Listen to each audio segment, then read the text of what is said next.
Good morning বন্ধুরা, কেমন আছেন সবাই? আশা করি সবাই ভালো আছেন।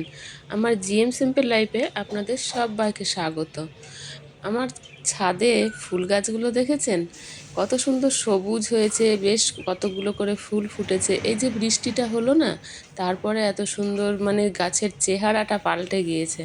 না হলে খুব কষ্ট হচ্ছিল, মনে হচ্ছিল গাছগুলোকে হয়তো আর বাঁচাতেই পারবো না।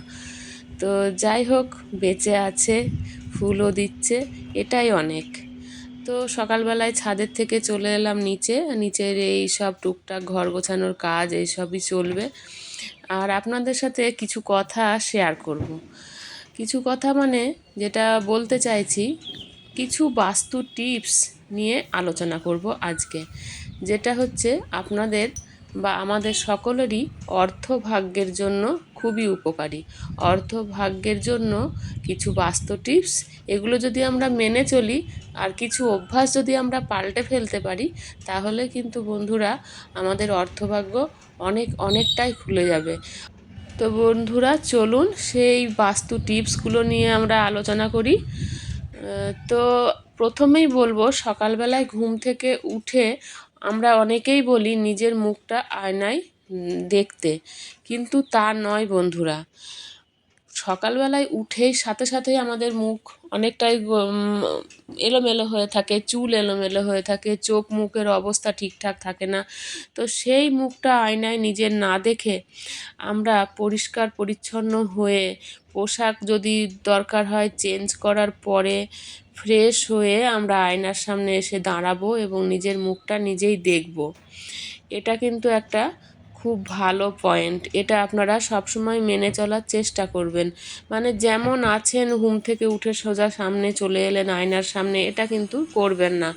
আর যদি হয় আপনি ফ্রেশ হয়ে এমনকি ঠাকুরের মূর্তিও দর্শন করতে পারেন, ঠাকুর ঘরে গিয়ে প্রণাম করতে পারেন, এই জিনিসগুলো করতে পারেন। আরও কিছু বাস্তু টিপস, যেমন অনেকগুলোই বলবো আজকে। তার মধ্যে সূর্য নমস্কার করতে হবে। সূর্য নমস্কার মানে আপনি ফ্রেশ হওয়ার পরে সূর্যদেবকে প্রণাম করতে পারেন। তো সূর্যদেবকে প্রণাম করা খুবই ভালো জিনিস, যেটা আমাদের সবার করা উচিত।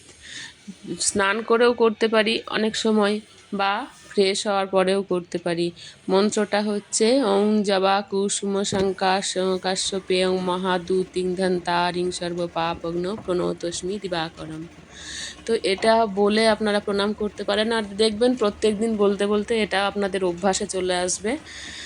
তো সূর্য নমস্কার করবেন, সূর্য প্রণাম করবেন, তারপরে যোগ চর্চাটা অবশ্যই করবেন। প্রত্যেকটা মানুষের যোগ চর্চা করা খুবই দরকার শরীরের জন্য। শরীরের সাথে সাথে মনেরও অনেক চেঞ্জ হয়, মন অনেক ভালো হয়, শান্ত হয়, মন একবারে সুস্থ স্বাভাবিক হয়, যেটাতে কোনো অশান্তি বা হঠকারী সিদ্ধান্ত গ্রহণ করতে পারে না। খুব ভালো মনের মানসিকতার একজন মানুষ হতে পারবেন আপনি। সকালবেলায় উঠে আরও কিছু কথা আছে যেগুলো বলে নিই। সকালবেলায় উঠে ফুল, নারকেল, ময়ূর, বন্ধুরা এগুলো দেখা কিন্তু খুবই ভালো। তো সব সময় হয়তো আমরা ময়ূর পাবো না, নারকেলটাও পাবো না, ফুলটা তো পেতে পারি, তো এগুলো আমরা দেখতে পারি। তো দেখুন, আমি একটা কাজে লেগে পড়েছি, যে কাজটা অনেক দিন থেকেই ঝুলেছিল আর কি। মায়ের বিছানা দেখি বালিশ তোলা পাড়া চলে, দেখি দুটো বালিশ মাথায় দেয়। তো ভাবছিলাম যে একটা করে দেবো। তো অনেক দিন থেকে ভাবতে ভাবতে আর করা হয়নি। বড় পাতলা হয়ে গেছিলো বলে দুটো নিচ্ছিল মা। তো সেইটাকে একটাই করে দিচ্ছিলাম। এটা এটা করে দিলে না দিলেও হতো। মায়ের এই বালিশের মধ্যে একটা স্মৃতি জড়ানো আছে। সেদিন মা কথাটা বলল, তো সেই জন্য খুব খুব মন থেকে চাইলাম যে মায়ের এই স্মৃতিটা মায়ের কাছেই রেখে দেবো। না হলে একটা নতুন বালিশ হয়তো এনে দেওয়া যেতেই পারতো। মায়েরই টাকা, মায়েরই পয়সা, মায়েরই সব কিছু, হয়তো আমি একটু হাতে করে এনে দেবো, এইটুকুই, তাছাড়া আর কিছু না। তো চলুন স্মৃতিটা কথা আবার পরে বলছি। তো আর পরের কথাগুলো বলে নিই। সকাল সন্ধে অবশ্যই করে ধূপকাঠি জ্বালবেন।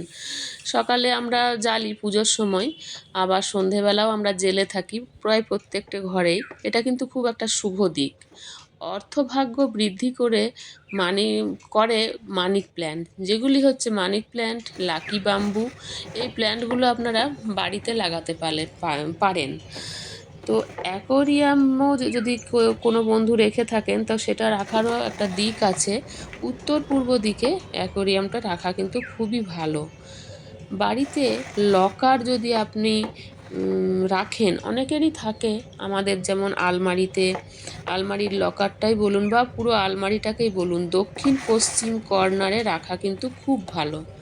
এগুলো দেখুন, যাদের যেগুলো অসুবিধা মানে গোলমাল আছে, রাখার প্রবলেম আছে, তারা চেষ্টা করুন সেগুলো ঠিকঠাক করে রাখার। আর বাড়ির বা ঘরের উত্তর পূর্ব কোণ ধরে একটা পাত্রে কিছুটা লবণ রাখবেন, যেটা অর্থভাগ্য খুব ভালো করে। দক্ষিণ পূর্ব কোণে রান্নাঘর থাকা খুব শুভ, আর পূর্ব দিকে মুখ করে রান্না করা খুবই ভালো।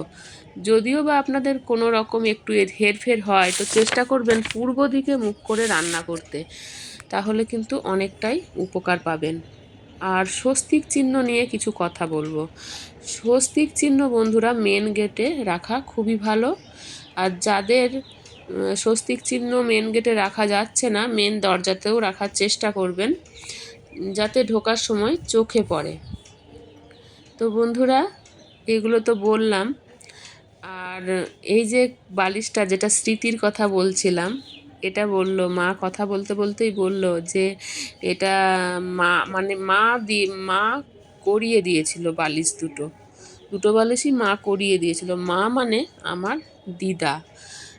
দিদা করিয়ে দিয়েছিল, মানে দিদার সেই গ্রামের বাড়ি সেইখানে সেই ঘরোয়া তুলো কিনতে পাওয়া যেত, সেই তুলো দিয়ে মাকে বালিশ করিয়ে দিয়েছিল। সেই বালিশেরই এই বালিশ। তো আমি দেখলাম যে না, বালিশটা মা যখন এইভাবে রেখেছে আর সব সময় মাথায় দেই, থাক। তো সেলাই করছিলাম আর আপনাদের সাথে কথা বলে নিচ্ছিলাম। আর কিছু কথা বলি বন্ধুরা, যাদের ঘুম আসে না, তারা শুতে যাওয়ার আগে অবশ্যই করে একটা কাজ করবেন। শুতে যাওয়ার আগে ডান হাতের তর্জনী দিয়ে বালিশের উপরে স্বস্তিক চিহ্ন আঁকবেন। তাহলে কিন্তু আপনার দেখবেন ঘুম খুব ভালো হবে, আর সুন্দর ঘুম, এত টানা ঘুমাবেন এবং ঘুম থেকে উঠবেন, কোনো সমস্যাই হবে না। তো বন্ধুরা, কেমন লাগলো আজকের ভিডিও? আর যদি একটুও কোথাও কিছু ভালো লেগে থাকে, তাহলে অবশ্যই আমার চ্যানেলটি সাবস্ক্রাইব করে নিতে ভুলবেন না এবং বেল বাটনে ক্লিক করতেও ভুলবেন না। দেখা হবে আবার নতুন কোনো ভিডিওতে, নতুন কিছু নিয়ে আপনাদের সামনে হাজির হয়ে যাব। সবাই ভালো থাকবেন, সুস্থ থাকবেন। আর আমি দেখুন কাজ সেরে নিয়েছিলাম, প্রচণ্ড তুলো উড়েছে, তো সেই তুলোগুলো ঝাড় দিয়ে নিচ্ছিলাম। ঝাড় দিয়ে এক জায়গায় জড়ো করে দিলাম, না হলে গোটাই উঠবে। এমনিতেও আমি যখন উঠেছি কাজ সেরে, তখন আমার মাথা টাথা তুলোতে ভর্তি হয়ে গেছে। তো প্রচণ্ড গরমে কাজটা সেরে ফেলেছি, এবার ফ্রেশ হব, যাই। এত তুলো মানে ভর্তি করে নিয়েছি নিজের গায়ে মাথায়, এরপরে আর কিছু হবে না। তো আবার দেখা হবে নতুন কোনো ভিডিওতে। টাটা, সবাইকে ভালো থাকবেন।